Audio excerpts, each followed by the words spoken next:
You know, the first thing that I would do, rather than just pick a spot and sign a lease or buy a house, especially if I've never lived there before, if I've never tested out the waters. All right, for this video, we're gonna talk about what I would do if I were retiring in Mexico. If I was getting into retirement age, or if I was ready to relocate to Mexico, what I would do first. And we're having this conversation right now as we walk through some of the Marfil neighborhood. I did a video about this neighborhood because it was my old neighborhood where I used to live in.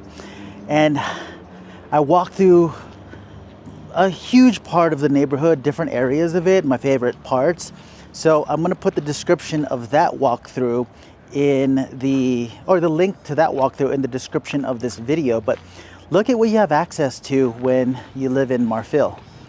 You've got this amazing presa, and it's beautiful, especially during sunset. And there's a little walking path here as well, where you can walk your dogs. You can just watch the little swans and the ducks, and there's actually fish in here as well. So sometimes people fish in here, but sometimes you actually see the fish jump out of the water. It's kind of cool.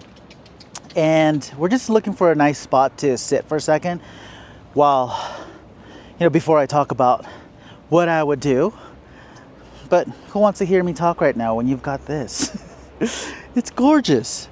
So you've got your bench here, and this is just right off of the main road too.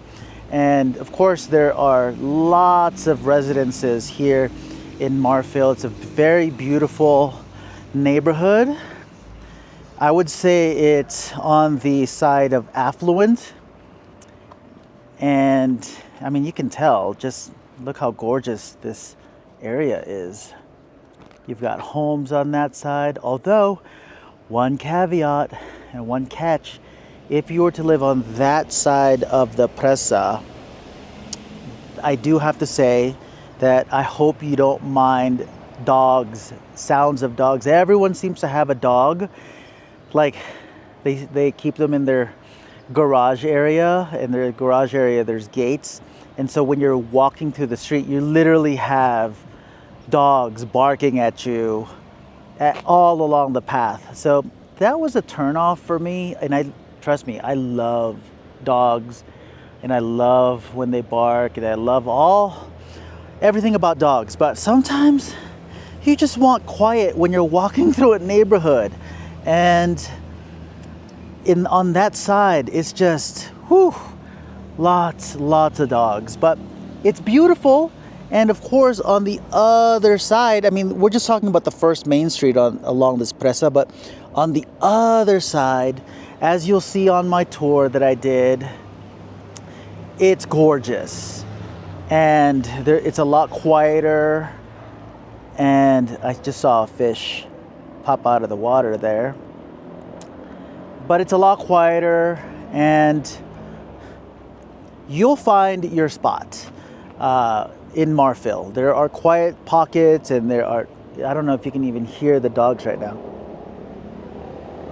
Hear them in the distance? So it's not bad, right? Like, it's not too bad. But there are times if you live there and you want to get some work done, or you're in a work meeting and all you hear are dogs barking, it can get annoying. But this is priceless.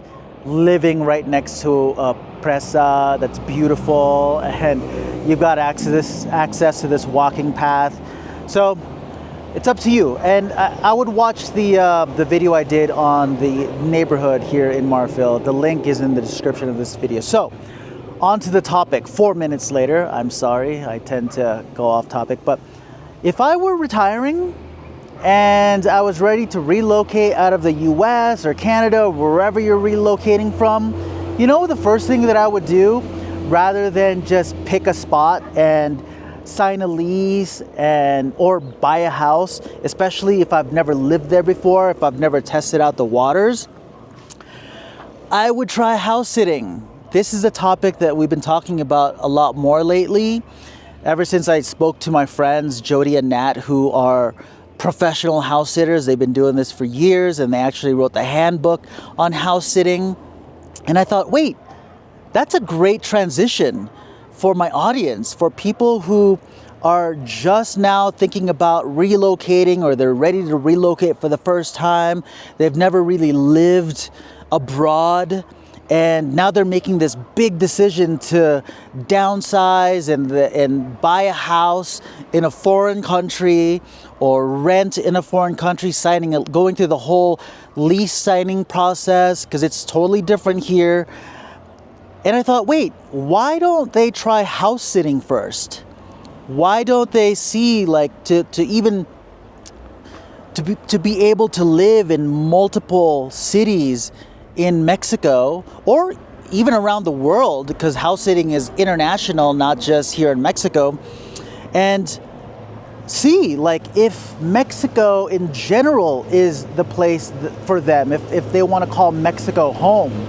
And so I thought, okay, yeah, let's talk more about house sitting. And that's why I've been sharing a lot more videos on house sitting and talking about it, because it's a great way to test out the waters, to see if Mexico is the right country for you. And if it's not, guess what? You're not tied to a lease. You're definitely not tied to a mortgage, to a new home. And you haven't really planted your roots in a specific spot yet. I would house sit for at least a year, going from city to city, testing it out. And remember, house sits can be anywhere from just a few days to 6 months. Sometimes you might even find them for longer. And I know, just for those of you who are thinking, oh, well, what do we do in between house sits? I know quite a few house sitters who house sit back to back. They literally go from one house sit to another, from one city to another. Sometimes they house sit multiple houses in one city. They just move from one house to another after each house sit is finished. So once you really get into the rhythm of house sitting, and you know how it works, and you have a network of house sitters who can refer you their house sits as well, I don't think it's going to be a problem at all to find places to stay, especially in Mexico. I actually did a video with Jodie of the top 5 locations in Mexico for house sitters, where there's plenty of house sits, and I'll put that in the description of this video as well. So that's the first thing I would do. I would get into house sitting. I would house sit for a year.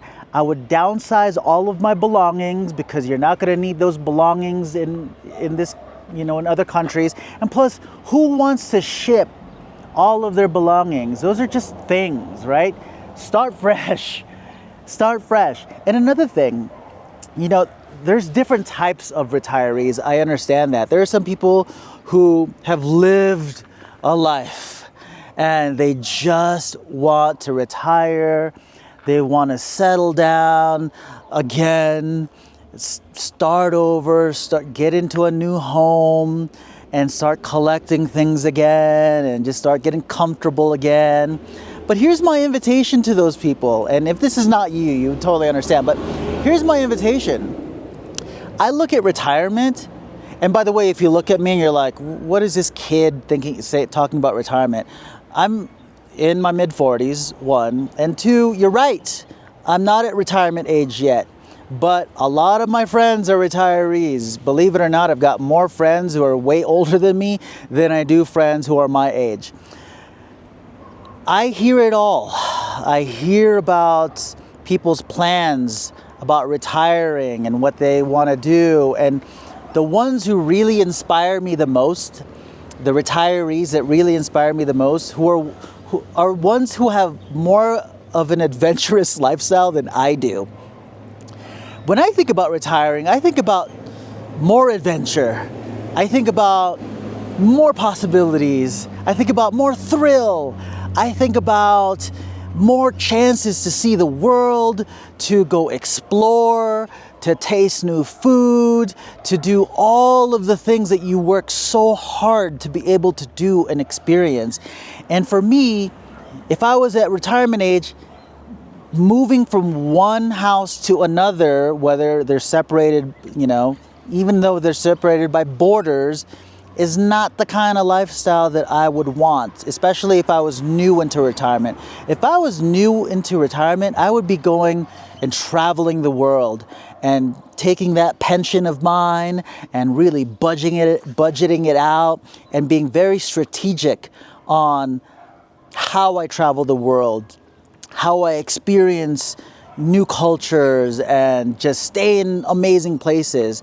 And this is why I speak so highly about house sitting, is because I've been a house sitter myself and I'm not even retired.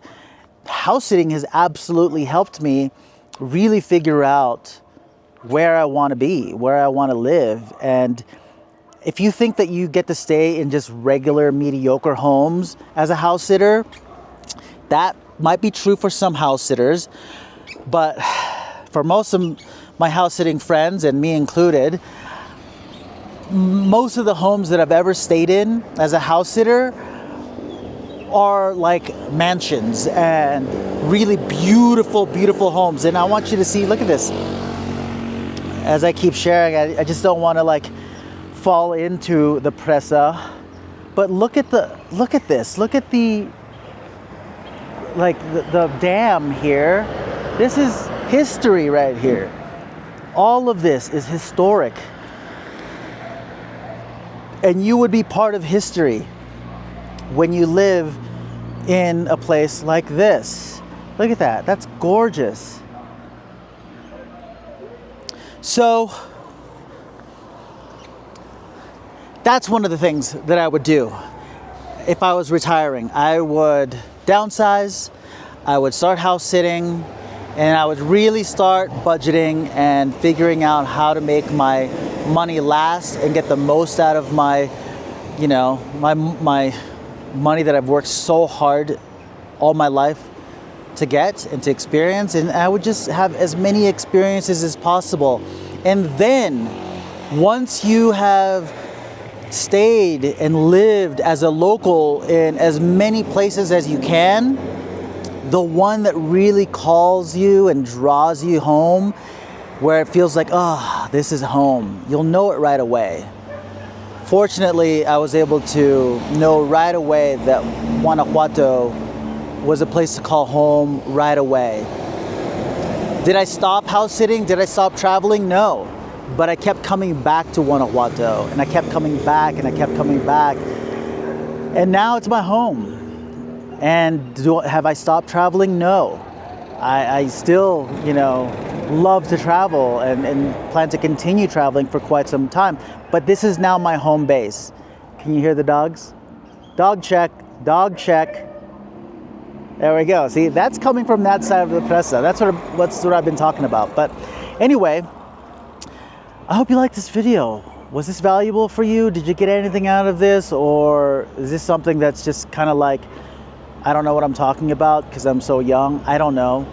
But I feel like I do know what I'm talking about when it comes to living the most full life and seeing as many things and experiencing as many experiences as you can out of life, as long as you're strategic about it, as long as you leverage the tools that are in front of you, like house sitting, and it's not hard to get into. In fact, I'm going to share the link of my friend Jodie and Nat's course. Yes, they have an online course. It's really, really like that. I've actually taken it myself, and I think I have a video of me teaching something in their course. And it's without them, I would never have discovered house sitting. I never would have had the house sits that I've had in my life. And I feel like their course is super valuable for what they are asking in exchange. Super, super valuable. So if house sitting kind of rings a bell for you and it's like, oh yeah, that's something I want to do, I would go check out their course. And I get nothing out of this. They're not paying me to say these things. They're not paying me to promote them. I just believe in what they're offering and how much it could help my community. So with that said, I hope you like this video. I'll see you in the next one. Bye.